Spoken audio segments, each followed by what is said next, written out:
Critical minerals sit at the center of Europe's energy transition. Yet, supply remains constrained by cost, geopolitics, and environmental impact. Biology is emerging as a credible alternative to traditional extraction. Dr. Isabella Fandrych, partner at Nucleus Capital, will explore how bio-based approaches can unlock critical minerals and what this means for investors backing the next generation of industrial biotech. Please welcome Dr. Isabella Fandrych from Nucleus Capital.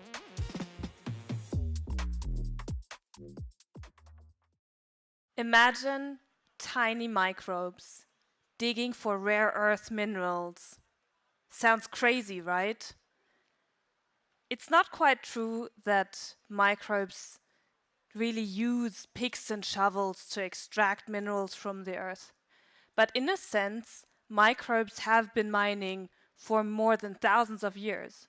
There's evidence that China used the oxidative capabilities of bacteria to unlock the copper production substantially.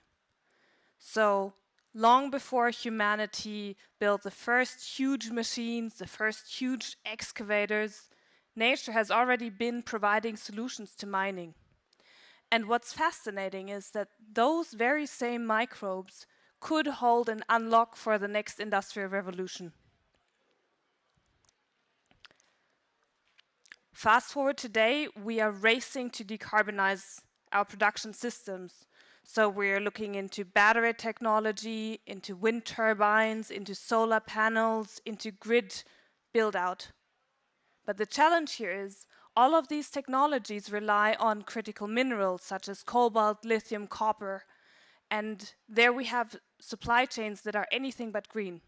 So we are strip mining deserts, we are draining brines, and we are shipping millions of tons of metals and rocks across the globe in vessels that are powered by petrochemicals.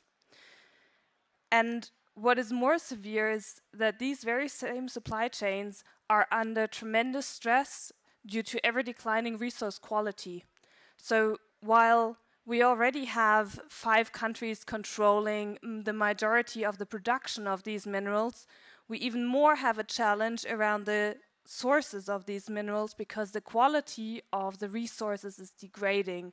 We have lower and lower concentrations in the rocks, lower and lower concentrations in the brines. For example, copper, 70% of copper is locked into low-grade copper, meaning you need to move more tons of rocks to really extract the target copper. And that implies that we need more electricity, we need more water, more chemicals to extract the same minerals. So clearly we need a better way of mining. And here is a fascinating insight on biology. Biology really holds a huge potential for us to increase our production capacity and to become more efficient and more economical in mining. And today I'm going to present to you 3 exciting technologies in biology. So number 1 is using living organisms, microbes, to really separate rock from metal. This is already being done in copper. There was a big announcement last week on Rio Tinto now working on a collaboration.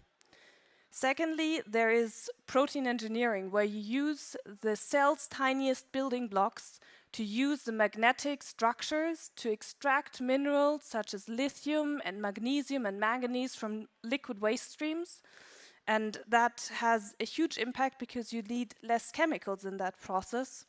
And then thirdly, you could use plants, and you have plants that accumulate nickel from underground. They accumulate it through their roots and bring it up so that you can harvest the plants and ultimately refine for the nickel. So this sounds like science fiction, right? The reality is there are already exciting companies working on these technologies. So in microbial inoculation, there's a company called Endolith from the US, and they're using biology to really already alleviate the production and really increase the yields in copper mines. There's protein engineering companies such as Magmatic Bio. They use the proteins to extract the manganese from lithium-rich brines. And there is a company in France called Genomines that has engineered plants in order to extract nickel from underground. So biology really provides a potential to be the backbone of the next industrial decarbonization route. We see enablement in increasing the yields in ever-declining resources. We see a potential to reduce harmful side effects, and we can even use biology in urban mining, such as recycling.